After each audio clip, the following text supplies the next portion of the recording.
When I started creating marketplaces, this is one question that everyone asked.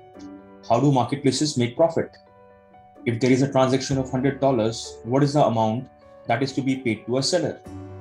In today's video, I'm going to answer this question for you.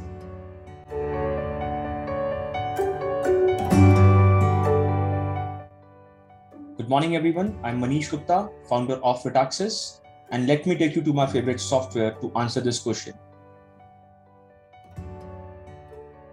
On a marketplace, when a transaction occurs, there are different stakeholders that are to be paid for that particular transaction.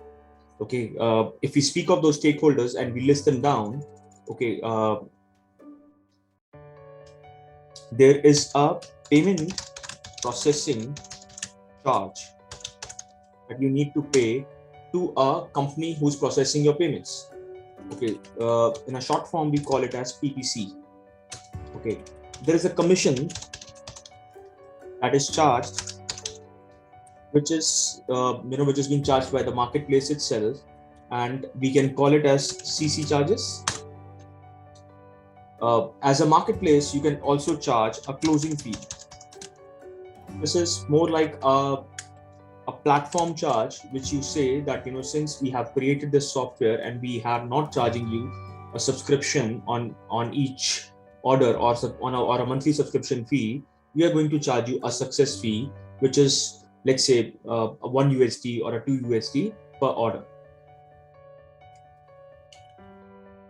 There are COD charges, if any. So if the order is not paid online, it is to be shipped physically, wherein some company is supposed to take care of the funds. Then there are COD charges for that particular order. There are logistics charges. I'll call it as a shipping fee. Okay, and beyond that, there are taxes, whether it is in the form of GST, whether it is in form of VAT, whether it is in form of any other kind of a taxation. TDS, TCS in an Indian region is also there. Okay, so if we speak of all these components, these are certain things that needs to be deducted out of a particular transaction that is made on a marketplace. So let's run a simulation. Okay, so I'll take a sheet 2 and I'll zoom it up a bit. So let's say you got an order. Okay, so wait a second. So let's say you have an order which is of $100. So I'll call this as a description, credit and a debit amount. And I will also create a master on top of it. Okay, so this is just a way I'm trying to use Excel here. Okay, so let's say you are selling a product which is on a commission of 10%. Okay, so I'll say that you got an order 0001, which was a $100 order. Or for that matter, let's call it $1,000 order. Okay, so the first charge which will be there will be a 10% commission on this amount. Let's say this was an online order. Okay, so my PPC, which is payment processing charges, is somewhere around 3%. which is also a cost to the marketplace. Okay. So we'll say PPC is equal to this into this percent. Besides that, you have taken in consideration commission as well as the payment processing charges. Let's say the order was of one item only, one piece, one quantity. Okay, and my closing fee is, let's say, $2 per piece. Okay, closing fee per unit, I'll call it. Okay, so since it was a single unit, I'll call my closing fee to be $2 only. There are no COD charges because it was prepaid. Okay, so this is evident only in case the order is prepaid, and this is where it is cash on. Okay, logistic charges, depends upon the weight as well as volumetric size of the particular component or the complete shipment. In my current scenario, I'll take a supposition that there is a logistic fee of 35 USD, which is charged on this particular packet.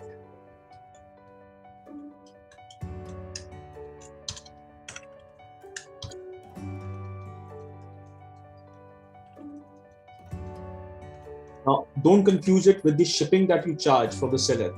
This is the cost of shipping a product from the warehouse of the seller to the buyer's place. Okay, so you might not have charged any logistics from the seller or from the buyer, or you might have charged some amount of a shipping charges from the buyer. But if you have multiple sellers in that same order, the logistic fee would always be there. It is a cost that you have to pay for shipping that product from one warehouse to the buyer's place. So let's say this is 35 USD. And let's say you are in a country where you have GST implemented at a rate of 18%.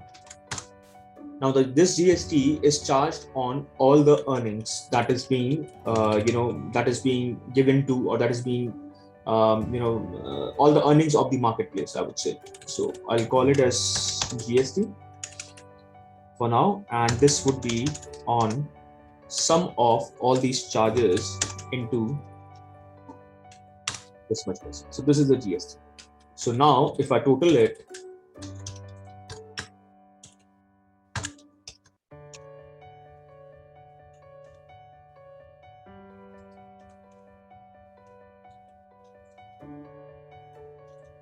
and if I say, what is seller payout?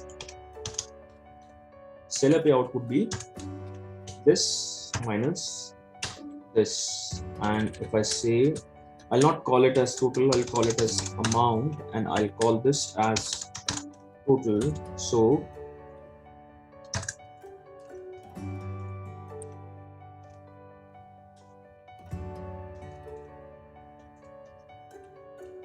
this is the kind of ledger that you get for a particular order.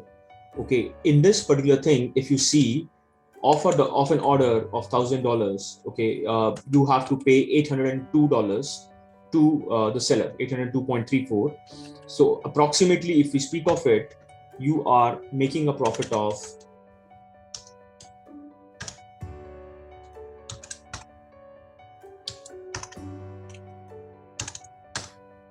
19% on this particular transaction.